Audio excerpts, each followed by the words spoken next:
Hello, you. It is day 29. Woohoo! Let's see, what is our numbers there? We're getting close to 10%.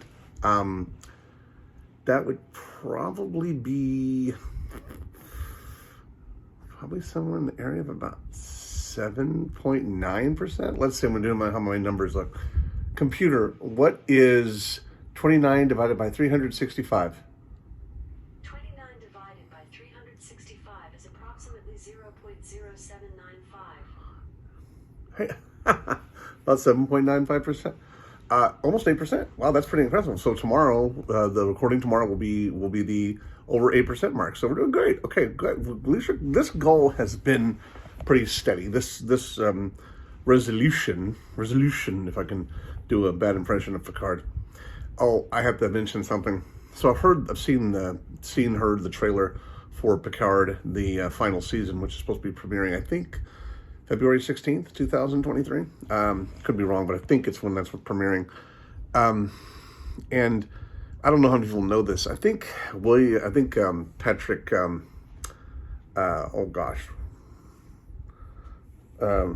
Swayze, what the hell am I thinking? Oh my God, Patrick Stewart, good Lord. Patrick Stewart is in his 80s now. Computer, how old is Patrick Stewart? Computer, how old is Patrick Stewart? Patrick Stewart is 82 years old. Yeah, 82 years old. And you could really tell it in his voice. He sounds very tired in his voice. And I don't mean to insult him because I actually think he's a fantastic actor. Hello. I think he's a fantastic actor. But you can tell there's a lot of exhaustion in his voice or strain in his voice now. So when he's doing the trailer for Picard season 3, he sounds very tired. He's done this role for so long, and he may be in really good shape for his age. I am not making a statement about that one way or another, but he's definitely up there, and he's a fantastic actor, and he'll be one of those generational actors who you'll never forget. He marks a generation, a fantastic performer. As a matter of fact, I cannot stop myself today, for some reason, going over that line from First Contact, where he says, we make sacrifices, they invade our space and we fall back. They assimilate entire worlds and we fall back. No more. The line must be drawn here. This far, no farther. And I kind of feel that way about immigration. It's like, it's becoming overwhelming to the point where instead of us having people who want to come in this country simply for the fact they love the concept of America, they're coming in here because they can get free stuff because the government's giving them free stuff because we're letting the government have too much of our own money. If we cut back how much money they got, they wouldn't be so generous because it wouldn't be their, because then it would have to be their money and that wouldn't work. We need to stop giving them our money and make them less generous with our money to everybody else but us. Which is the definition of insanity, I guess, to do that, but to let them have as much power as we have. But so let's talk about, at least if it's not going to benefit our country and the citizens who are here now. We cannot help anybody else until we help ourselves, but I digress. Okay, so let's go to some this day in history stuff. Okay, so this day in 1943, William McKinley was born. William McKinley, computer, what number president was William McKinley? William H. Taft was the 27th. Computer, what president was William McKinley? William McKinley was the 25th president. 25th president, okay. Okay, so McKinley was the 25th president of the United States, and if you don't know, he was assassinated. He actually was killed in office. I think he was the second one killed in office. So Lincoln was killed in 65. 65, I'm pretty sure 65. Computer, when was Abraham Lincoln assassinated? I think he was April 12th. April 15th. Yeah, April 15th. Wow, that's so funny. Computer, stop. Computer, stop. Computer, stop. That's really funny because it's really funny. I didn't even think about it. He was killed on April 15th, 1865. And what is it, 47 years later, the Titanic sank? So in September of 1901, just before his 59th birthday, while he was as the president, William McKinley was assassinated by a man named Leon Gobosh, who was, I think it was Gobosh is how you pronounce it. He was an anarchist who believed that killing the president would further the cause of anarchy. At least that's what history tells us. History is written by people, and they make the decisions on what it's going to say. Same thing with Kennedy and all that kind of stuff like that.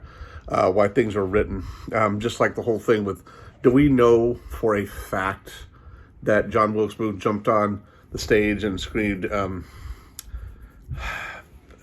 It was Tyrannus. Oh gosh, Kemptor. I cannot remember the exact line. But he jumped after he killed Lincoln. So he jumped on the stage, and they say he broke his leg when he jumped from the balcony onto the stage. And then Tyrannus, computer, what did John Wilkes Booth say after shooting Lincoln?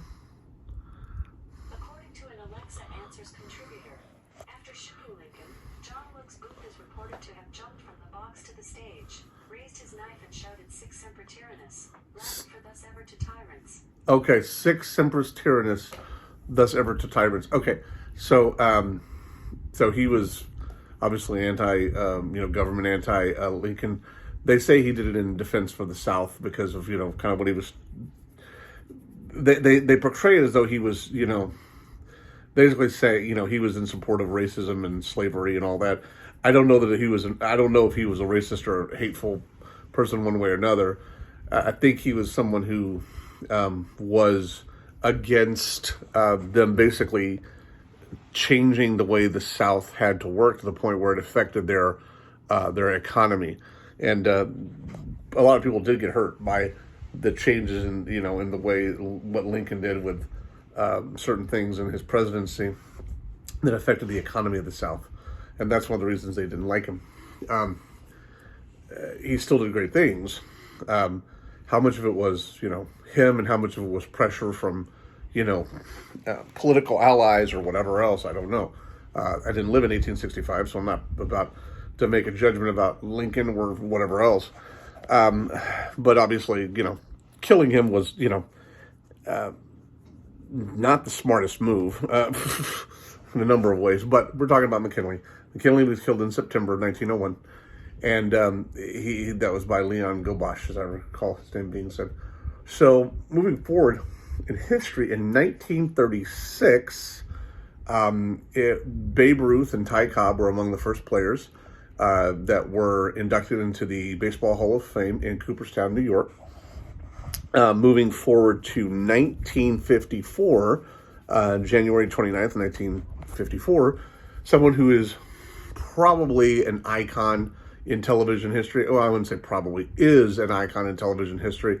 I never really watched her show that much. I watched the episode with Tom Cruise, and I saw a number of episodes that she did. She's done some great interviews. I'm not doubting that at all.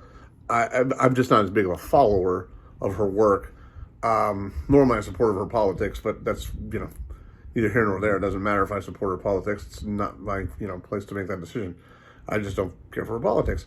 But let's be clear, she's unbelievably successful, unbelievably talented, and unbelievably influential. And her name is Oprah Winfrey. She's a she. Oprah Winfrey, born on this day in 1954. For some reason, I always keep associating Oprah Winfrey with game show people, and I know she's not. She's, started the O Network. She had one of the most successful talk shows, perhaps the most successful talk show in the history of the television, the television era. She just blew it out of the water, blew all the other ones away. And she did more meaningful things than some of the ones who were just like, "You are not the father," and all that jazz. She did more meaningful conversations with people. So she's definitely a journalist and a very talented producer and brand creator and whatever way you want to call her. But I always remember her with like, "Everybody gets a car." I'm like, "But what is this? The Price is Right? What the hell is this? Everybody gets a car." It's like, well, that's really beneficial. It's I would feed homeless before I would buy everybody a car. Let's just say I'm going to feed everybody, every homeless person today in the city of, Chicago. Or, I'm going to, do drug rehabilitation for severe drug addicts in the city of Chicago. I'm going to pay for it for all the current people who are, addicted to drugs, instead of giving everybody a car. Now, I'm not saying people didn't need a car, but, some of that is frivolous, and it's hype versus really practical helping other people in a real way. But she was born on this day in 1954. You cannot absolutely deny the contributions and the impact that she has had on American television, on the American zeitgeist, on politics, any of that stuff. You just, if you are, then you're out of your skull, with denial. So 1964 politician Paul Ryan, who, not a fan, was born. In 1963, the film Dr. Strangelove, or How I Stopped Worrying and Learned to Love the Bomb, starring Peter Sellers, directed by incredibly monumental director Stanley Kubrick, was born, or was released on January 29th, 1963. So, strange little piece of humor here, or a little piece of irony. I've never seen Dr. Strangelove. I've never seen the film Dr. Strangelove. I've heard about it many, many times. Never saw it. Just can't say that I've ever been inspired to see it. It's they say it's sort of a comedy. I don't know. I saw Clockwork Orange and parts of the film that Kubrick did with Cruise and Kidman. I just wasn't a fan. He's a certain kind of, to me, he's a certain kind of director who are going to impact a certain kind of people. He never did it for me. Now, it's been a number of years, not a couple, but a number of years since I've seen any Stanley Kubrick film. So maybe if I look back on them now, I will have a different flavor in my mouth from watching them, or in my brain from watching them. But right now, I can't tell you that I've been inspired to see a bunch of Stanley Kubrick films or whatever else like that. In some ways, I think he's overhyped. It's kind of like, overhyping a restaurant. Like, oh, this is so trendy, and, this and this. But not necessarily, reality. It's trendy for the sake of being trendy. It's kind of like, I don't necessarily think, Salvador Dali is the most amazing painter or, artist of all time. Some way, I think he's trendy. And, to which their own. I'm not insulting people who like Salvador Dali. I'm just saying that he's a certain kind of an artist for a certain kind of a group of people. And that's fine. Just like Bukowski. I mean, I think Bukowski's interesting, but I know Bukowski was just about fucking. I mean, every time you turned around, Bukowski was talking about, just fucking random women. It wasn't like this guy was a lover of women. He was just a little whore who would sleep with whoever he could do. And he was constantly talking about it. He was talking about these relationships he had, and, and who knows how much of it was real and how much of it was complete and utter bullshit. But, anyways, he was a certain kind of artist. So he was a certain kind of director and a certain kind of creator. Not necessarily saying he was bad, not necessarily saying he was good. Just, I never really saw a bunch of his stuff. I know my friend Robert loves Kubrick and a lot of stuff he did. And that's great. He's the audience for Kubrick. Kubrick's films never made that much money, just so you know. He was very occulty director. His movies never made that much money. Just like Tarantino, who I actually really like, by the way. Tarantino's films have been successful, but have they been box office explosions and all that? No, but that's really not his audience. He's not trying to worry about other people's bullshit and trying to satisfy the masses. He's trying to satisfy himself, and that's what Kubrick did. He satisfied himself and told the stories he wanted to, and fuck the rest of them. You like it or you don't like it. If you don't like it, don't go to his movies. He's like, I don't care. You don't mean anything to me. It's like my movie, great. Don't like my movie, who cares? Go do your own thing. It's one of the reasons I like Tarantino. I mean, he he's prickish and edgy, but once again, he is my cup of tea. I wouldn't say. I think I've established, probably to exhaustion, that I'm a huge fan of Kubrick, but I don't necessarily dislike him either. So let's move on. Oh, by the way, there's a puppy, and there's another puppy right there. There's two puppies. There's a bear. He has a ball, and he's very excited about his ball. He's very, very excited about his ball. He's very excited about this ball.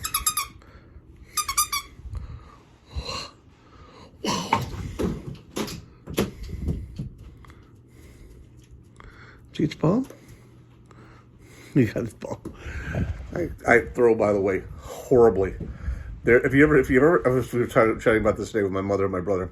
Have you ever seen the film Dumb and Dumber, where there's a scene at the end where, let's see, Lloyd, Harry, played by Jeff Daniels, gets a gun and he's trying to shoot at the bad guy, and he closes his eyes and turns his head and kind of starts firing away, and he his bear, his bull. He starts firing away, and he never hits the guy. He shoots like 6 or 7 shots, and he never hits 6 or 8 shots, and he never hits the guy. Well, that's like me, but I'm trying to aim, and I still can't do it. So I suck bad. Like, if anybody wanted me to play baseball, which I don't know why in God's name they would ever want me to play baseball, but if anybody ever wanted me to play baseball, and they're like, okay, throw it towards that guy, I'd be like, all right, and I'd throw it in the direction I think is that guy, but it would probably be somewhere about 50 to 60 degrees in either direction away from him. So, yeah, don't put me on. There's crying in baseball. If you see me up there, then you are crying. Like, why on earth are we doing this guy up there? Okay, so. Stanley Kubrick. Okay, so the next one that's really notable, and there's a couple of other ones that are more international. I'm going to focus on some American American notable dates in history. So on 2002, President George W. Bush, not H.W. Bush, but W. Bush, George W. Bush. He, in his State of the Union, called Iraq, Iran, and I ran to Iraq and I ran back. No, he called Iraq, Iran, and North Korea the axis of evil. That was considered, a big thing back then. The axis of evil, and he called them the axis of evil in his State of the Union speech on January 29th, 2002. So let's move on now. Oh, by the way, Oprah Winfrey today, 54. She's 60. She's 67 years old today. So happy birthday, Oprah Winfrey. Oh yeah, and Paul Ryan, happy birthday, Paul Ryan. And who was the other one they were saying was born on this day? No, William McKinley's gone. He can't, he's not celebrating his birthday anymore. He's hopefully in a better place. Shaking his head, there's a joke that we've had a lot, and I'm sure other people have had this joke too, where you get a really good workout on your neck when you see the news because you're shaking your head at all the insanity going on in the world. So your neck is incredibly strong and muscular, or at least got good cardio, one way or another. All right, so let's move on to what I accomplished today. I organized a number of things. I got a lot of laundry done, which I needed to get done. I organized a bunch of boxes, collapsed a bunch of boxes that were just randomly sitting around here.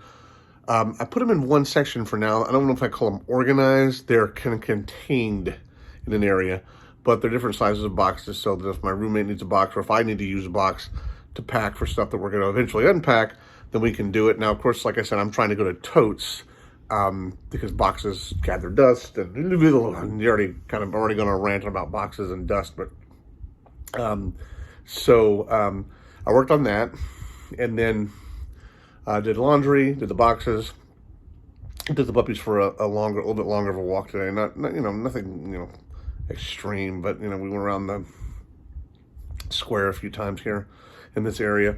Then I had food from a place that's called a Mexican food place called Amaya's, which we've had before, which is very good. It's very rich, by the way, but it's like Tex-Mex, and it's very rich, but it's very good.